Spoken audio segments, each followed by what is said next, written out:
we now know that some people are genetically set up in a way that will cause them to respond more rapidly than other people to training. Ah, this is interesting. Let's get, so give me an example, a person who just has responded so fast to training. Jim Ryan.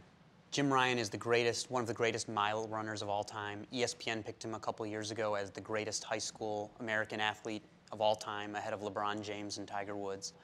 And he was the 14th guy on the C team when he started out. But he was happy that he was 14th guy on the C team. Yep.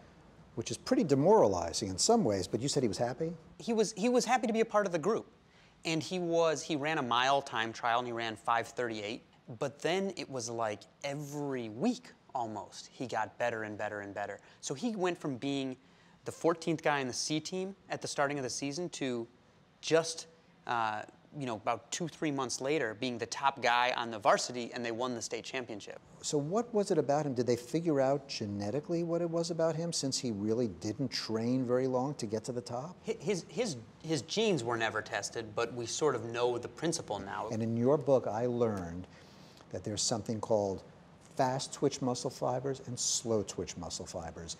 And if you have more of the fast twitch, it suggests what type of running you'd be better at than if you have more of the slow twitch. Both are good. Tell us the difference. So there's kind of a spectrum of muscle fiber types, sort of, but the main categories are fast twitch and slow twitch. Fast twitch being muscle fibers that can contract really rapidly for explosive movements and that don't need much oxygen to contract, to continue to function.